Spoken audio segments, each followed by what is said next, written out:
വിളക്കിൽ തിരിയേഴും തെളിച്ച് നാക്കിലയൊന്നു വിരിച്ച് കറിയോരോന്നായി വിളമ്പ്. കുന്നല്ലരിയുടെ ചോറിൽ നറുനെയ്യൊരു തുള്ളിയൊഴിച്ച് നന്നായി വെന്ത പരിപ്പും കൂട്ടി ഓണസദ്യ വിളമ്പ്. ഓണസദ്യ വിളമ്പ്. ഇന്ന് നമുക്ക് വെള്ളരിക്കയും കൊണ്ട് പുളിശ്ശേരി ഉണ്ടാക്കുന്നതിന് നോക്കാം. അപ്പൊ നമുക്ക് നോക്കാം എനിക്ക് വേണ്ട സാധനങ്ങൾ എന്തൊക്കെയാണ്. അതിന് വേണ്ടിയിട്ട് ഞാനിവിടെ 1 കിലോ വെള്ളരിക്ക എടുത്തിട്ടുണ്ട്. ഈ വെള്ളരിക്ക നമ്മൾ കട്ട് ചെയ്തെടുക്കുമ്പോൾ ഇതേപോലെ കുറച്ച് ചെറിയ പീസായിട്ട് കുറച്ച് കനത്തിൽ വേണം കട്ട് ചെയ്തെടുക്കാൻ വേണ്ടിയിട്ട്. ഈ പുളിശ്ശേരി ഉണ്ടാക്കാൻ വേണ്ടിയിട്ട് ഏറ്റവും ആദ്യം വെള്ളരിക്ക നമ്മൾ വേവിച്ചെടുക്കും. അത് കഴിഞ്ഞിട്ട് ഇതിലേക്ക് തേങ്ങ അരച്ചത് ചേർക്കും. എന്നിട്ട് ഏറ്റവും ലാസ്റ്റാണ് ഈ കറിയിലേക്ക് നമ്മൾ തൈര് ചേർക്കുന്നത്. അപ്പോൾ നമുക്ക് വെള്ളരിക്ക വേവിച്ചെടുക്കാൻ വേണ്ട സാധനങ്ങൾ എന്തൊക്കെയാണെന്ന് നോക്കാം. അതിന് വേണ്ടിയിട്ട് ഞാനിവിടെ 1/4 ടേബിൾ സ്പൂൺ മഞ്ഞൾപ്പൊടി എടുത്തിട്ടുണ്ട്. പിന്നെ പച്ചമുളക്, ഞാനിവിടെ ഒരു പച്ചമുളകിന് ഇതേപോലെ 2 പീസായിട്ട് ഇങ്ങനെ കട്ട് ചെയ്തെടുത്തിട്ടുണ്ട്. പച്ചമുളക് നമ്മുടെ എരിവിനനുസരിച്ച് ചേർക്കാം. ഇനി ഇതിലേക്ക് ആവശ്യത്തിന് ഉപ്പും വെള്ളപ്പൊടിയും ചേർത്തിട്ട് വെള്ളരിക്ക വേവിച്ചെടുക്കണം. അത് കഴിഞ്ഞിട്ട് ഈ കറിയിലേക്ക് നമ്മൾ തേങ്ങ അരച്ച് ചേർക്കുന്നത്. അതിന് വേണ്ടിയിട്ട് ഞാനിവിടെ 1 മുറി തേങ്ങ ചിരണ്ടി എടുത്തിട്ടുണ്ട്. പിന്നെ 1 ടേബിൾ സ്പൂൺ ജീരകം, പിന്നെ പച്ചമുളക് നമ്മുടെ എരിവിനനുസരിച്ച് ചേർക്കാം. ഇത് മൂന്നും കൂടിയിട്ട് ഇതിലേക്ക് നമ്മൾ ആവശ്യത്തിന് വെള്ളപ്പൊടിയും ചേർത്തിട്ട് ഇത് നന്നായിട്ട് പേസ്റ്റ് പോലെ അരച്ചെടുക്കണം. പിന്നെ വേണ്ടത് തൈരാണ്. അത് നമ്മുടെ കറിക്ക് എന്തോരം പുളിയും എന്തോരം ഗ്രേവിയും വേണമെന്നുണ്ടെങ്കിൽ അതനുസരിച്ചിട്ട് തൈര് ചേർക്കാം. തൈര് ചേർക്കുമ്പോൾ കുറച്ച് നല്ല പുളിയുള്ള തൈരായിരിക്കണം ചേർക്കേണ്ടത്. എന്നാൽ മാത്രമേ നമ്മുടെ പുളിശ്ശേരിക്ക് നല്ല ടേസ്റ്റ് ഉണ്ടാവുള്ളൂ. ഈ കറിയിലേക്ക് നമുക്ക് താളിച്ച് ചേർക്കാൻ വേണ്ടിയിട്ട് ഞാനിവിടെ 1 ടേബിൾ സ്പൂൺ കടുക് എടുത്തിട്ടുണ്ട്, 1/2 ടേബിൾ സ്പൂൺ ഉലുവ, പിന്നെ ഉണക്കമുളക്, കറിവേപ്പില. അപ്പോൾ നമുക്ക് നോക്കാം ഇതെങ്ങനെ കറിയാക്കാന്ന്. ഇനി നമുക്ക് വെള്ളരിക്ക വേവിച്ചെടുക്കാം. അതിന് വേണ്ടിയിട്ട് ഒരു മൺചട്ടി എടുക്കുക. ഇതിലേക്ക് നമുക്ക് വെള്ളരിക്ക ചേർക്കാം.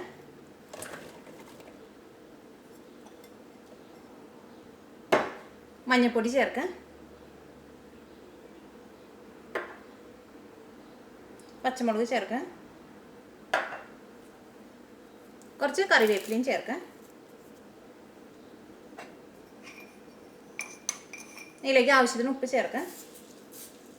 ഇനി നമുക്ക് വെള്ളരിക്ക വേവിച്ചെടുക്കാൻ വേണ്ടിയിട്ട് ആവശ്യത്തിന് വെള്ളം ചേർക്കാം. വെള്ളരിക്കയ്ക്ക് പെട്ടെന്ന് വെന്ത് കിട്ടും. അപ്പോൾ അതനുസരിച്ച് വെള്ളം ചേർത്താൽ മതി. കുറേ വെള്ളം ചേർത്തിട്ടുണ്ടെങ്കിൽ വെള്ളരിക്ക കണ്ട് വെന്തിട്ട് കുഴഞ്ഞു പോകും. ഇതെല്ലാം കൂടിയിട്ടൊന്ന് മിക്സ് ചെയ്യാം. ഇനി നമുക്ക് മൂടി വെച്ചിട്ട് വെള്ളരിക്ക നമുക്ക് വേവിച്ചെടുക്കാം. ഒരു 10 മിനിറ്റിനുള്ളിൽ വെള്ളരിക്ക നമുക്ക് വെന്ത് കിട്ടും.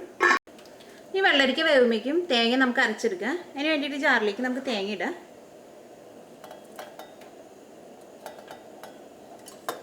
ജീരകം ചേർക്കാം,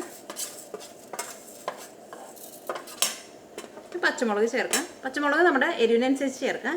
ഇനി നമുക്ക് വേണമെന്നുണ്ടെങ്കിൽ 2 ചോള ചുവന്നുള്ളിയുടെയും ചേർക്കാം. പുളിശ്ശേരിയൊക്കെ ആകുമ്പോൾ 2 ദിവസം നമ്മൾ ഫ്രിഡ്ജിൽ വെക്കാണ്ട് പുറത്ത് തന്നെ കറി വെച്ചാലും അത് കേടാവാതിരിക്കും.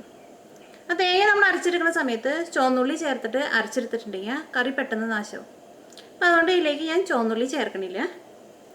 ഇതിലേക്ക് നമുക്ക് ഇത് അരച്ചെടുക്കാൻ ആവശ്യത്തിന് വെള്ളം ചേർക്കാം.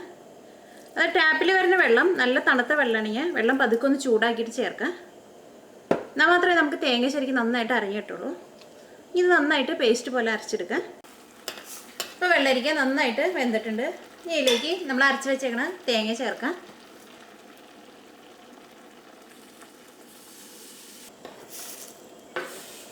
ഈ കറി നന്നായിട്ട് തിളച്ച് കഴിയുമ്പോൾ തീ ഓഫ് ചെയ്തിട്ട് വേണം ഇതിലേക്ക് തൈര് ചേർക്കാൻ വേണ്ടിയിട്ട്. തൈര് ചേർക്കുമ്പോൾ മിക്സിയിൽ ഇട്ടിട്ട് നന്നായിട്ടൊന്ന് അടിച്ചിട്ട് വേണം ചേർക്കാൻ വേണ്ടിയിട്ട്.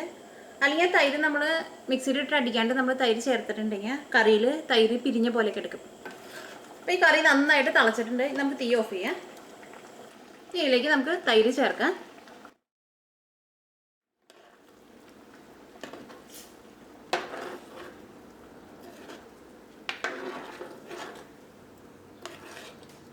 ഈ കറിയുടെ ടേസ്റ്റ് നോക്കിയിട്ട് തൈര് വേണമെന്നുണ്ടെങ്കിൽ തൈര് രണ്ടാമത് ചേർക്കാം.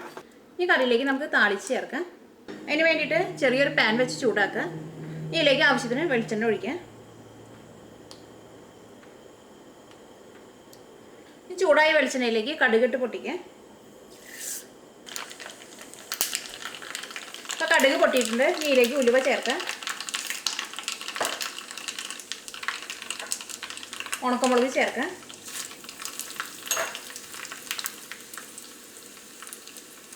കറിവേപ്പില ചേർക്കുക. ഇതിലേക്ക് കുറച്ച് മഞ്ഞൾപ്പൊടി കൂടിയും ചേർക്കുക. അത് നമ്മൾ താളിച്ച് ചേർക്കുമ്പോൾ എപ്പോഴും മഞ്ഞപ്പൊടി അല്ലെങ്കിൽ മുളക് പൊടിയൊക്കെ ചേർത്തിട്ടുണ്ടെങ്കിൽ നമ്മൾ ആ താളിച്ച് ചേർക്കുമ്പോൾ ഒരു പ്രത്യേക ടേസ്റ്റ് ഉണ്ടാവും.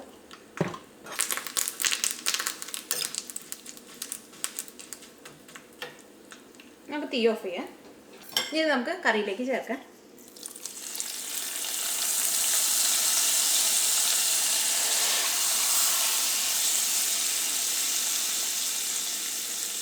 ഇപ്പോൾ വെള്ളരിക്ക പുളിശ്ശേരി റെഡി ആയിട്ടുണ്ട്.